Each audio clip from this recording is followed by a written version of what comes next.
When I was a child of 3, the world population was 3 billion. The year was 1960. Shortly after, there was a massive famine in China, due in part to government reforms. Land was confiscated, formed into collectives, and people forced to work them. The result was tens of millions dead. How many tens of millions is still uncertain. The government figure is 17 million. Western scholars think it was much higher. When I was 9, my family moved first to the Philippines, then to Japan. There was a war going on in Vietnam, and my stepfather was a civilian employee of the U.S. military.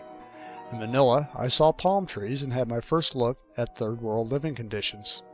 The tap in the hotel gave a small dribble of rusty water and then nothing. Lacking public bathrooms, people would just squat in the roadside ditch to defecate. There were signs which translated to something like, "Do not piss here." People did anyway. 6 months later, we flew into Tokyo. At 10 million, Tokyo was the world's largest city. There were comparisons to the U.S. Japan had half as many people, but the land area of Japan was less than the area of California. Population had been growing like crazy since World War II in both the U.S. and in Japan, but there was a huge difference. The Japanese were aware space was running out fast. They talked about the cities eating the rice fields. Farmland in Japan is just a little more than 1/10 of the total. The rest is mountains. They had a problem, and they knew it. In the next 40 years or so, Japan's population rose from 95 to 127 million, an increase of about 30%, while the U.S. population grew from 200 to 300 million, an increase of 50%. The key difference is the U.S. population is still growing fast, while Japan's population growth has stopped and looks to be going down now. Meanwhile, the world's population went from 3 billion in 1960 to 6 billion in 2000. It flew on up from there, adding another billion in just 11 years or so.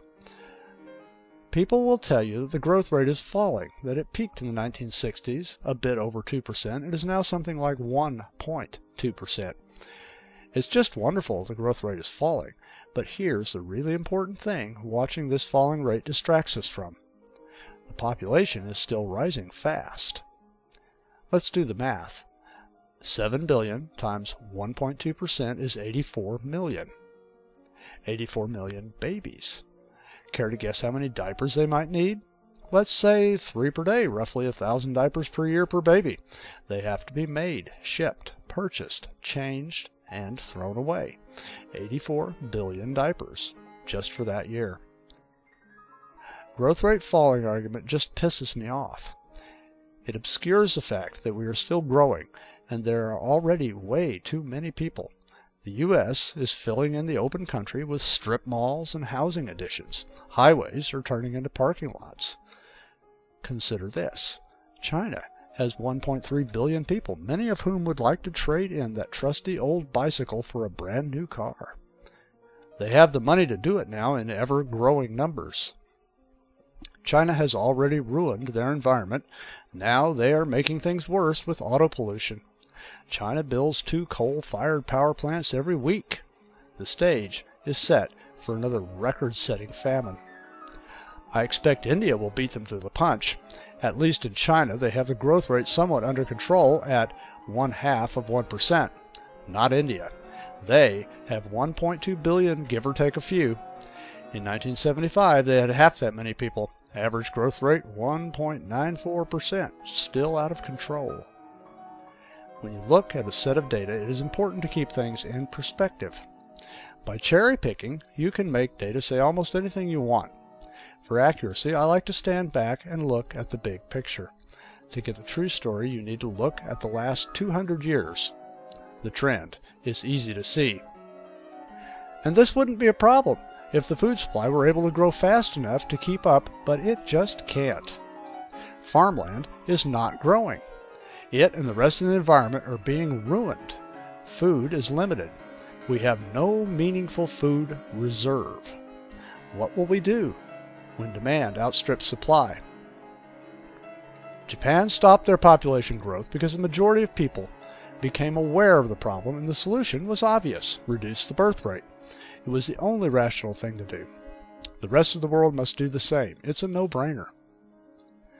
The famine in China was real. I knew a man who survived it. He was 7 when the food ran out. His family started walking, as did millions of others. They just walked away from their homes. One of his siblings died before they got to a relief camp. He suffered lasting damage to his body, but he survived. Famine is real. It's coming, and we must prepare.